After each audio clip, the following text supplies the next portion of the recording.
আজ 2024 সালের 21শে জানুয়ারি। এখন দুপুর প্রায় 2:30 বাজে।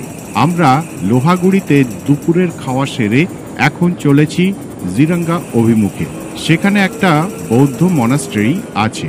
এখানে খাওয়াটা বেশ জম্পেশ হয়েছে। খাসির মাংস আর ভাত, দারুণ রান্না। তবে এখানে খাওয়ার জন্য অনেকটা সময় চলে গেছে। খাওয়ার জায়গাটার পরেই আমরা দীঘাপাহান্ডির পরে যে রাস্তা ধরে আসছিলাম সেই NH 326 ছেড়ে একটা স্থানীয় রাস্তা ধরেছি, যেটা আমাদের চণ্ডীপুর নামে একটা জায়গায় নিয়ে যাবে। এই রাস্তায় আমি আগেই মোটর বাইক চালিয়ে গিয়েছি 2019 সালে। রাস্তার দৃশ্য ছিল বেশ সুন্দর। আকাশ নীল না হলেও মোটামুটি পরিষ্কার, ভালোই আলো আছে। এইবার সামনের পথটা একটু দেখে নেওয়া যাক। স্থানীয় রাস্তাটা প্রথমে ঠিক দক্ষিণ দিকে এগোবে হালকা বসতি অঞ্চলের মধ্য দিয়ে। তারপর সামান্য পশ্চিম ঘেঁষে এগোবে পদ্মপুর, তলাসিঙ্গির মতো ছোট ছোট জনপদ পেরিয়ে আসবে একটা বড় জনপদ সিংকুলি পাদার। এইবার দক্ষিণ পশ্চিমমুখী হয়ে আমরা এগোবো হালকা জঙ্গলের মধ্য দিয়ে। ধনুপাটা, জৌড়ি পাথরা হয়ে আমরা পৌঁছে যাব চণ্ডীপুর। বেশ বড় জায়গা। এরপর আমরা NH 326A ধরে দক্ষিণে এগোবো। আকিলি পেরিয়ে আসবে লাখিরি ভ্যালি ওয়াইল্ড লাইফ স্যাংচুয়ারি। তারপর ধনুপাটা নামে একটা আলাদা জায়গা হয়ে আমরা পৌঁছাবো জগন্নাথপুর হয়ে চন্দ্রগিরি।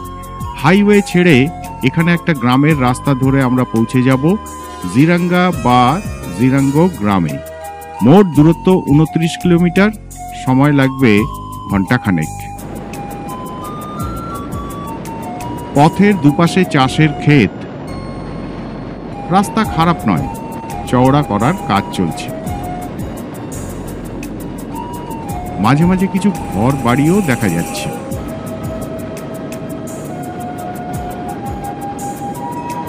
গাড়ি তেমন নেই, ফাঁকাই বলা চলে। সামনে পাহাড় দেখা যাচ্ছে। রাস্তার হাল এদিকে বেশ খারাপ হয়ে এসেছে, সরু, মাঝে মাঝে ভাঙা।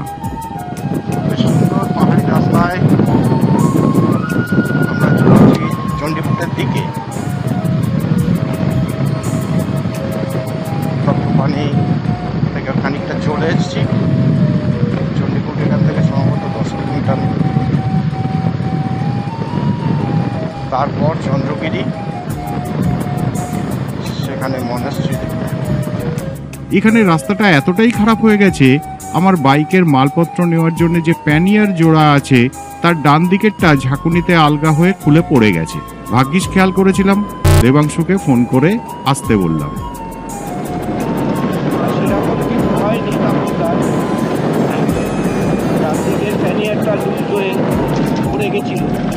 সেটা একটু টাইট করে নিয়ে আসছে পেছনে। ছোট গ্রাম, চাষের ক্ষেত পার হয়ে চলেছি।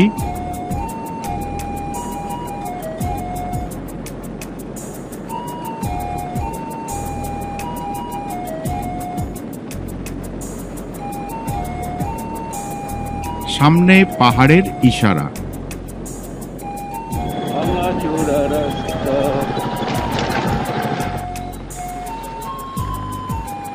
রোদ্দুরটা চলে গেছে, চারপাশটা ম্লান দেখাচ্ছে। এদিকটায় বসতি প্রায় নেই, হালকা জঙ্গল চারপাশে, সামনেই পাহাড়ি অঞ্চল। এই রাস্তাটার অবস্থা বেশ খারাপ। রাস্তাটা চওড়া করার কাজ হচ্ছে, দীর্ঘদিন ধরে এই রাস্তাটা সারাই হয়নি। খুবই খারাপ অবস্থা, গাড়ি মোটেই চালানো যাচ্ছে না এটা ভালোভাবে, অনেক সময় লাগবে। আগের বারেও যে এসেছিলাম রাস্তাটার কন্ডিশন কিন্তু তখনও ভালো ছিল না।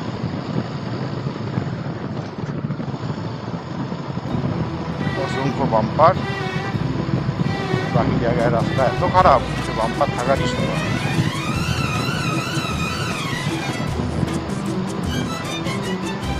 মনে হচ্ছে না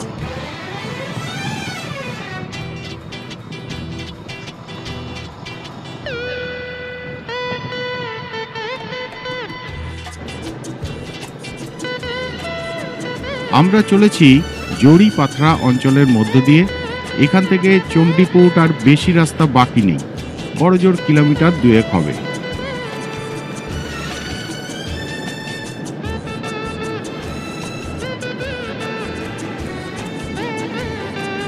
আমরা পৌঁছে গেলাম চণ্ডীপুট।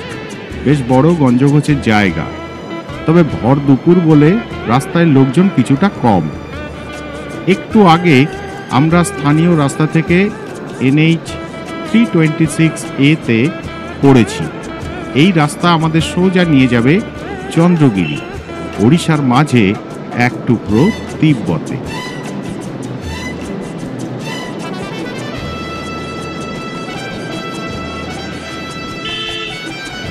চণ্ডীপুটের বাজার অঞ্চল শেষ হয়ে আসছে, এরপর ফাঁকা রাস্তা পাবো। সুন্দর ল্যান্ডস্কেপের মধ্যে দিয়ে যাচ্ছি আমরা। সুন্দর জঙ্গল, পাহাড়ি ওঠানামাটা অবশ্য অনেক কমে গেল। সমান রাস্তাটা আর সুন্দর জঙ্গল। এখন দুর্বল হলেও আবার রোদ এসেছে। এখন আমরা এসে গিয়েছি ওড়িশার গজপতি জেলায়, যার প্রাকৃতিক সৌন্দর্য প্রসিদ্ধ। মনোরম পরিবেশ, চমৎকার রাস্তা, চলতে খুব ভালো লাগছে।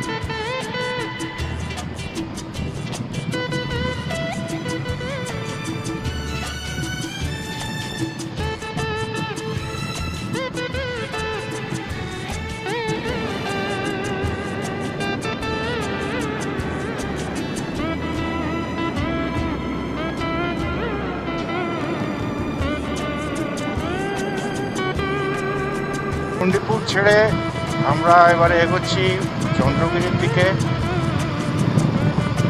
সামনে সুন্দর পাহাড়, পূর্বঘাট পর্বতমালার মধ্য দিয়ে রাস্তাটা চলে গেছে অন্ধ্রের সীমানায় পার্লেকুন্ডি বলে একটা জায়গায়। এটা জাতীয় সড়ক 326A।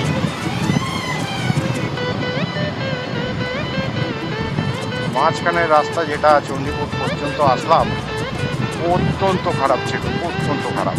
রাস্তাটা চওড়া করার কাজ হচ্ছে, এমনি শুরু হয়ে গেছে, আর পুরো ঝাঁঝরা অবস্থা রাস্তা। এটা ভালো রাস্তা।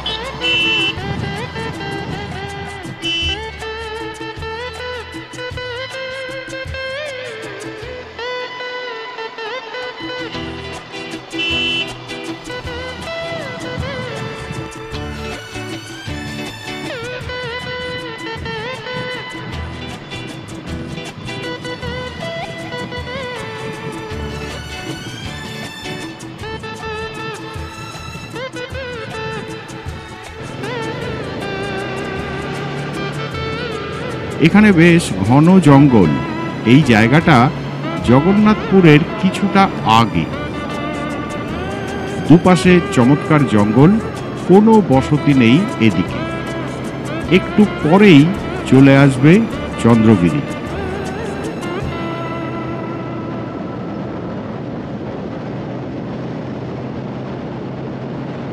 পৌঁছে গেছি। এবারে ওই জায়গাটার নাম কি, জিরাঙ্গ না কি জানো, সেটা বোধ হয় আরো সামনে থেকে ডান দিকে যেতে হবে।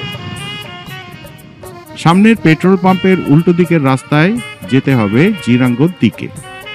চন্দ্রগিরির মূল বসতিটা আরো একটু এগোলে তবে পাওয়া যেত।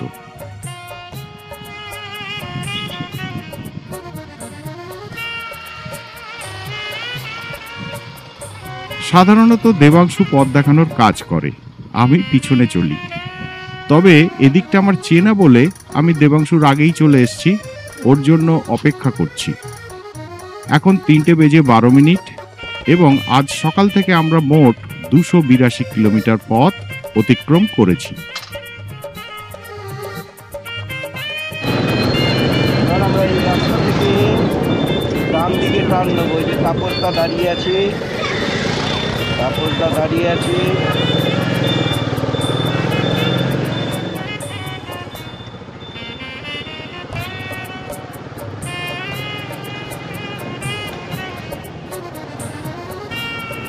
5 বছরে এদিকে বেশ কিছু পরিবর্তন হয়েছে, বাড়িঘর বেড়েছে।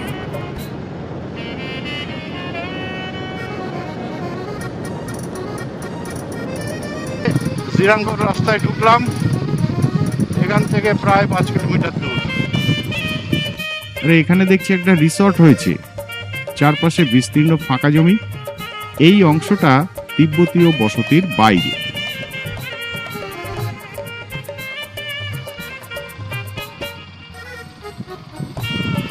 এখানে আসলে একটা তিব্বতী সেটেলমেন্ট আছে।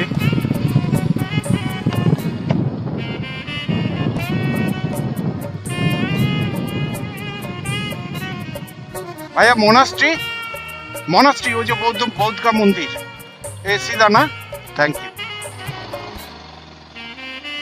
এটা একটা বিরাট উপত্যকা অঞ্চল। ভিতরে বেশ কিছু গ্রাম আছে, কয়েকটি তিব্বতীয় গ্রাম, বাকিগুলিতে স্থানীয়রাই বসবাস করেন। নদী, ঝর্ণা, জঙ্গল মিলিয়ে উপত্যকাটি মনোরম।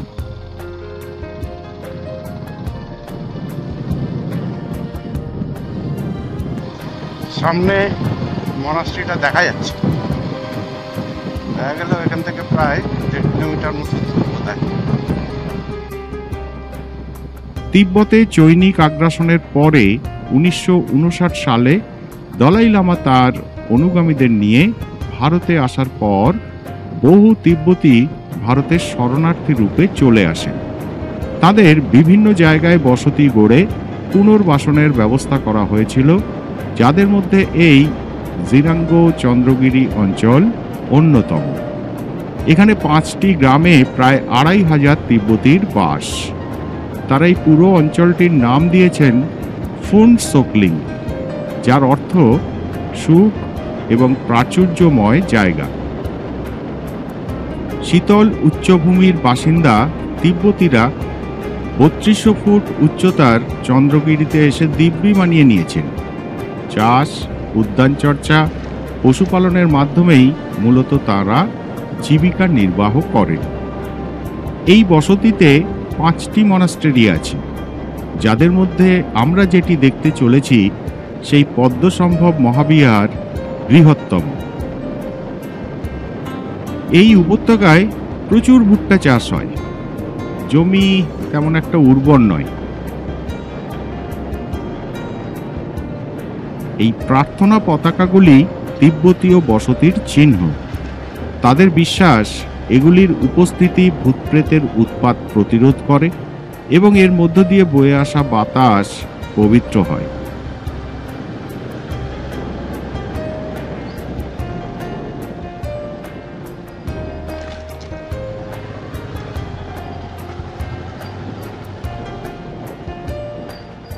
বিষয় টিবেটান বসতি।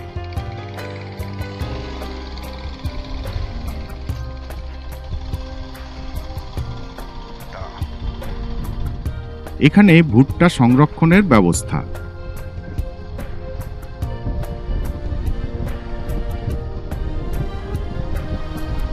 সামনে সামনে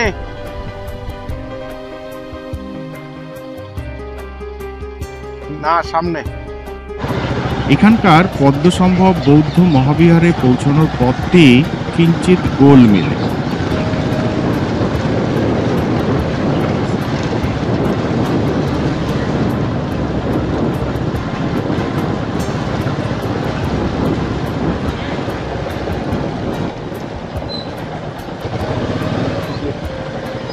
এদিকে একটা গেট আছে বটে, তবে সেটা মনাস্টারির পিছন দিক।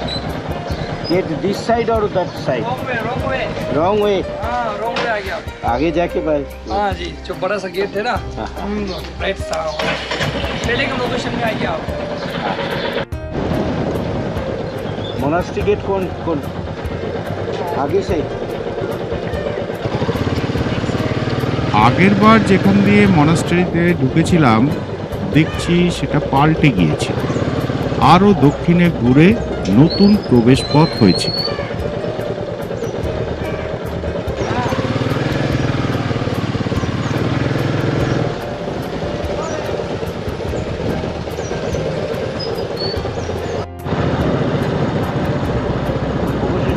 মনাস্ট্রি গেট খুলে ফেলাম।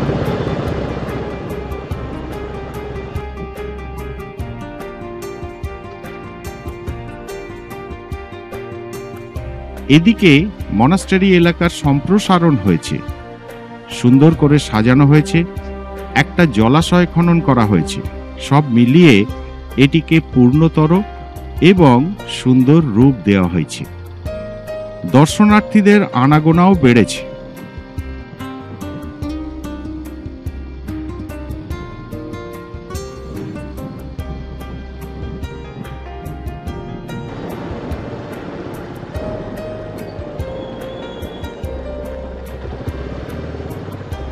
এখানে মঠে প্রবেশের মূল তোরণ।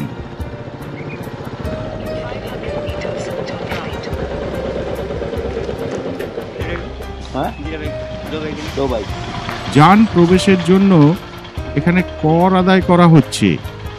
এসব ব্যবস্থা নতুন, তবে এত বড় ব্যবস্থার একটা পরিচর্যা ব্যয় আছে, তাই প্রবেশ মূল্য অসমীচীন নয়। এটা নতুন হয়েছে, আগে ছিল না, ঢোকার রাস্তাটাও নতুন। এই জলাশয়টা মহাবিহারকে পূর্ণতা দিয়েছে, যেমন এতে সঞ্চিত জল শুখা মরশুমে জনবসতির প্রয়োজন মেটাতেও ব্যবহার করা যেতে পারে। আলোটা এখন বেশ ভালো, এই সৌন্দর্যায়ন সফল হয়েছে, খুব সুন্দর লাগছে।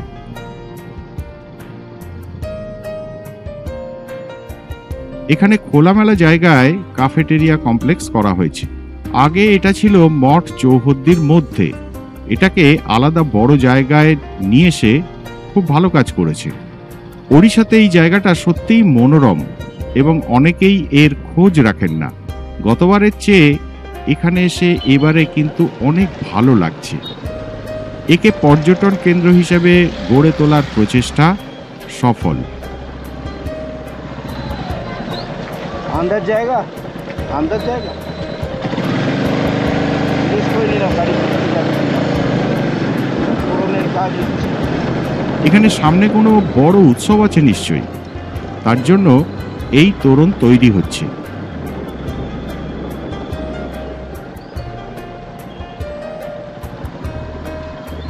আমরা পৌঁছে গেলাম জিরাঙ্গা পদ্মসম্ভব মহাবিহারে। আগেরবার এখানে এসেছিলাম সামনের রাস্তাটা দিয়ে।